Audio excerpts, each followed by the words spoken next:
In July 2018, while the Syrian army was trying to liberate the Yarmouk basin in western Daraa province from ISIS terrorists, the terror group, which was and still is taking refuge near the American occupation base in Al Tanaf border crossing and on the borders with the occupied Golan Heights, waged a brutal attack on Asweda and murdered over 250 civilians and threatened to execute the captured woman if the Syrian army doesn't stop its offensive against the terror group. Right after the heinous crime, and while the blood of the victims didn't dry on the soil yet, Israel presented itself to the Druze of Asweda as their protector, although ISIS terrorists were actively present on the occupied Golan Heights borders, and then Defense Minister of Israel, Moshe Ya'alon, said that he prefers ISIS to Syria and Iran.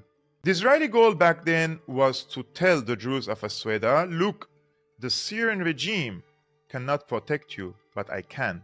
The formula is simple: create a problem and then offer a solution. And the solution for Israel is the complete detachment of the Druze of Asweda from their homeland and to create another buffer zone alongside Daraa province after occupying and illegally capturing the Syrian Golan in 1967 for the same reason, and that is to create a buffer zone with Syria. Now, in the light of the recent protests that are happening in Asweda province in the past few days against the Syrian government, it is worth noting that the leaders of the protesters are calling for political decentralization, which is the fancy word for partition and autonomy of the province from Damascus. Now, if Asweda province doesn't have oil or economic potential to survive alone, who is going to present economic support to Asweda? And who benefits from partitioning Syria based on ethnic and religious lines? And which of the neighboring countries of Syria is desperately trying to legitimize itself as a state for only one religion? Now, people may ask me, Kevork, don't you think the people in Syria are fed up by the economic misery and they have the right to protest against the Syrian government? And my answer would always be, of course.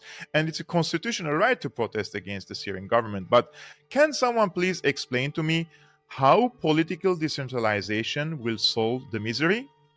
And why no one from these leaders of the protesters are asking the EU and the US to lift the draconian sanctions against them that is causing all this misery?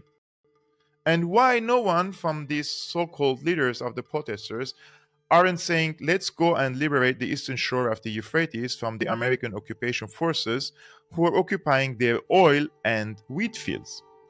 Instead, like these American and Western politicians, instead them carrying responsibility for what they did in Syria, they're actually going to X, or previously called Twitter, and expressing their concern about the deterioration of the livelihood situation in Syria. This reminds me of this famous Arabic saying that there is someone who goes and kills someone, right?